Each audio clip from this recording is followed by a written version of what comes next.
Well, Canadians often point to the country's involvement in the Underground Railroad when speaking of slavery in centuries past. But before 1867, the territory that is now Canada had slavery for more than 200 years. And there's a growing conversation about race relations, also an argument being made for reparations. So for more on this, we're joined by Michele Johnson. She's a professor at the Department of History at York University, and she joins us from Toronto. Michele, thanks so much for joining us. Hello, good morning. Good morning to you. Let's talk about Canada. It's a place where black slaves in the U.S. escaped to, the Northern Star following it across the border. But there's more to the story, and that's about our own history of slavery. What can you tell us about that?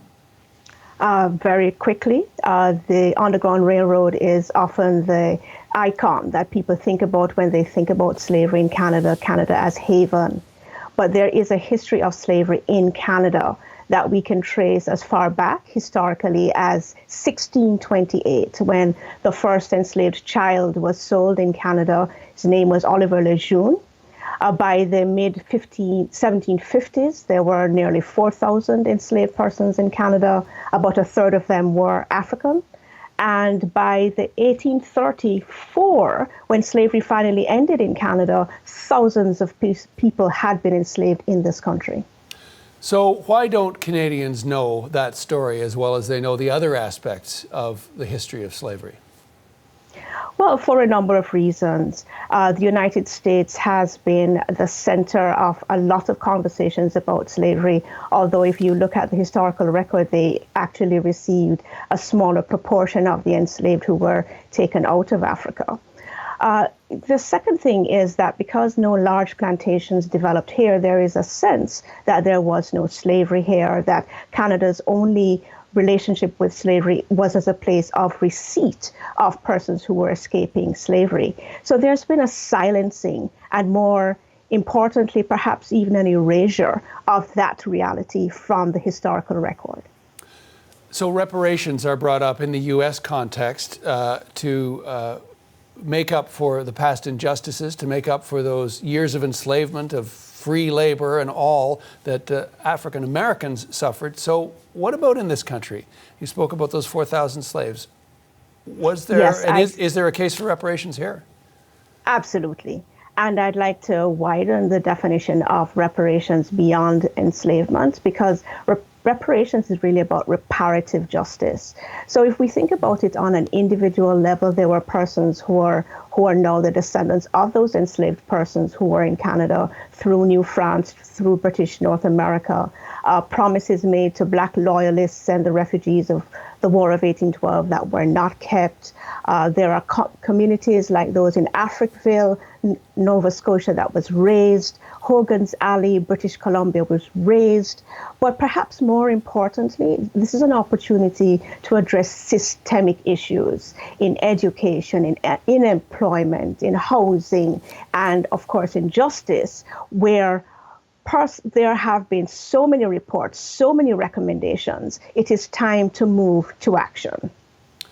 So how could those reparations then take place? How do you start that process?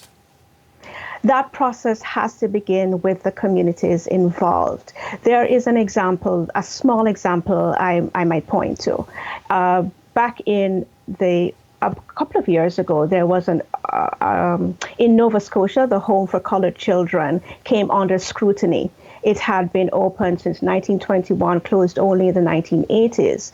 And they did there a restorative inquiry where the community came in and persons who had been affected came in. There was an apology and there were some actual reparations made to the community. That could be a small model for what could happen on a larger scale.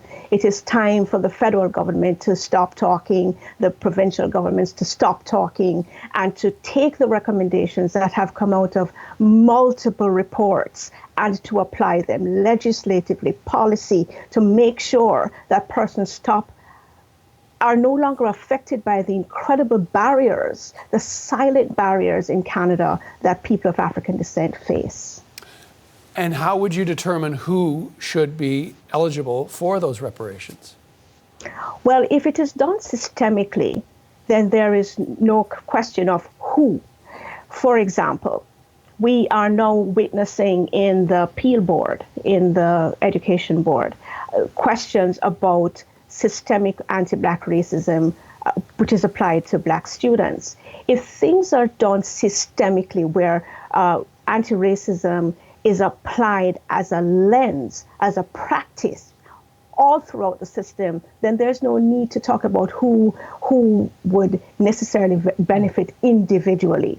There are some individuals who need to be approached for restorative justice, persons who have been affected individually, and there can be mechanisms set up for that. But I am much more interested in large systemic changes because that will affect everybody's lives. Professor Johnson, you've given us a lot to think about our past and our future. I want to thank you for your time. Really appreciate it. Thank you so much. Michele Johnson is a professor at the Department of History at York University. You're watching CBC News Network.